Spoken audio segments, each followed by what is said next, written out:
Coach Aaron here, another 5-minute flag football lesson. This one on our play number 2 called Rpo X Motion Pass. Although the name says RPO, this one is not as much of a run pass option. It's just, I'm calling it that to help the kids know the formation we're in is the same formation that we run play number 1, the RPO play. And the running back's action, the center's action is the same here. So trying to keep it simple, because I know this stuff can get pretty complicated pretty fast. So here's how this play is essentially designed to work. The quarterback will say down, set. Once he says set, the X will go in motion. Behind the quarterback, come up to here. And then what we really are doing on the snap of the ball is being in what's called a twins formation. So we got two receivers. Sending this guy in motion, what this does a couple things. Number one, it forces the defense on the snap and before the snap to give us an idea of if they are in man or in zone. So if the defender is here and our X is going in motion and he is coming with him, all right, that tells us he's in man coverage, meaning it's one man covering one man.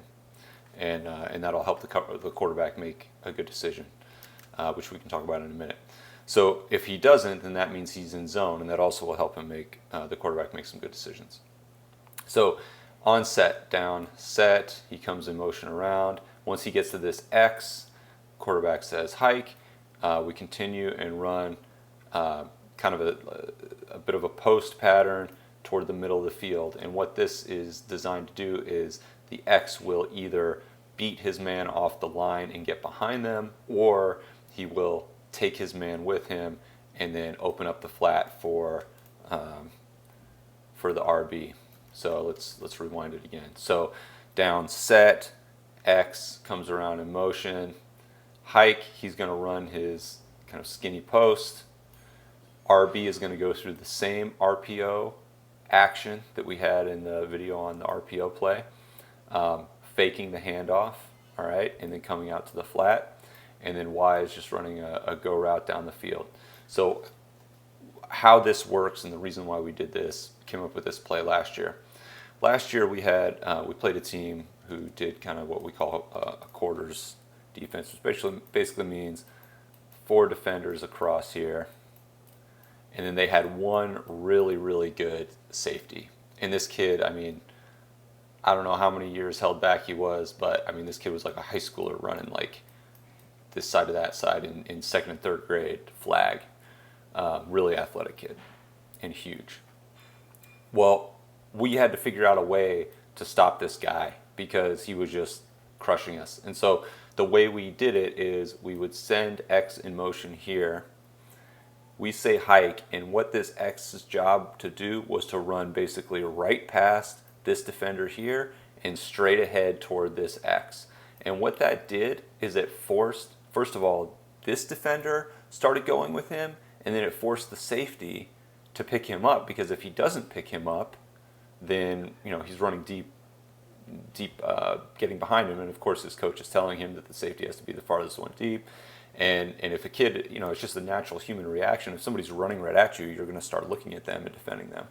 So what this allowed us to do is this allowed the X here to basically get these 2 guys as a 2-on-1, which will allow our other guys to get free. So the way this then works is the RB, all right, he does his fake handoff and is coming this way. Now this defender has to choose, right? Do you stay here or do you go, right? And so it's basically now the quarterback his first read is basically to look at this outside guy and say, does he go here or does he stay here? And if he stays in the flat, we throw it to the Y going deep.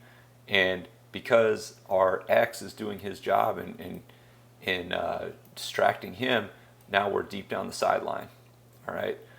Otherwise, it's just he goes deep with him and RB in the flat. So this play has worked very well for us in the tournament last year at Arrowhead. We got a lot of really good results from this one too. The center, similar. He would be first looking to block, although they've changed the blocking rules a little bit for the 2019 season. But he would be first looking to block, reading to see if anybody's blitzing, and then coming to the side. Center is not going to be an option here very often, but what he does is he slows this guy a step down, right? Because at the center, no one's coming, runs this way, his natural reaction is just to go with him. And so what that does is, again, creates the space over here on the right. So quarterback is really looking here on the snap of the ball, fake, which way does this guy go, and then we pick one or the other.